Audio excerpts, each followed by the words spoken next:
Hello again, YouTube. Carl Belcher here. Today we're taking a look at the Leatherman Wave.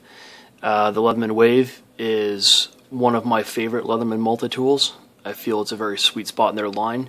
At about $60 street, I feel it's a very good value as it offers a lot of the same features as a Charge ALX, AL, or the Charge TTI. They save money with this tool by making it as stainless steel and 420HC blades instead of S30V and something like titanium. Still offers a lot of value and a lot of durability without the extra cost. This tool has 4 outside accessible tools.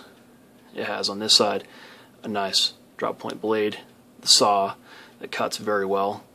On this side you have a serrated blade. It lacks a seatbelt cutter of the Charge, but I don't feel like that's a very big loss. Also on this side you have a diamond file. On this side it's a coarse file. I love the outside accessible locking blades. I feel like this gives these tools a lot of utility as they're very easy to access. You don't have to open them up like you do some tools.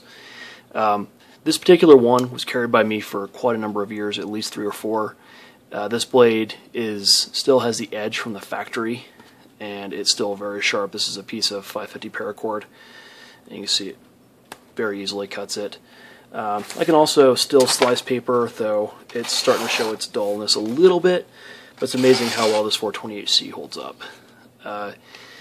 The serrated blade is excellent for cutting things like this paracord, coarse cordage, straps, things like that. You can see it rips through no problem. This saw blade that Leatherman has on their tools is actually very effective. I have a piece of, this is just hard pine, or soft, I should say soft because pine's not hard, but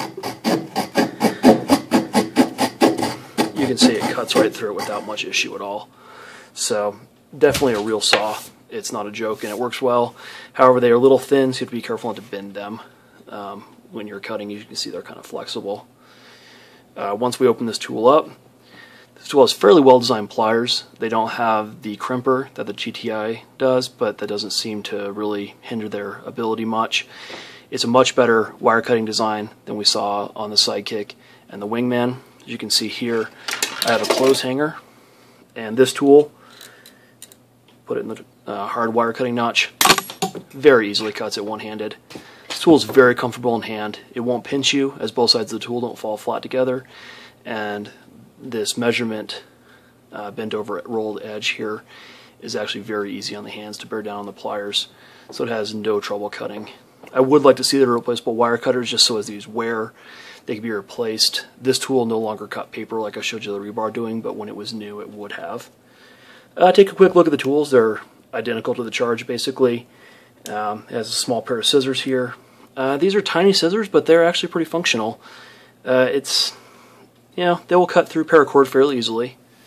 Not for too heavy-duty jobs. It's fairly easy to ding them up, so you don't want to be cutting anything like thin wire or anything like that, or you're going to ruin the edge on them really quickly. All the inside tools are lockable by these 2 little paddles on the back. Very nice. My favorite feature of the Wave and Charge is actually this little eyeglass screwdriver. You can see on that side it was a Phillips. We can flip it over. It's removable, replaceable. You have a flathead. This is a little bit of a fragile bit, so be careful don't break it. I broke a couple of them personally, but they do a pretty good job. Here you have a large fixed flat blade screwdriver. Works well for light prying tasks. It's nice and heavy duty.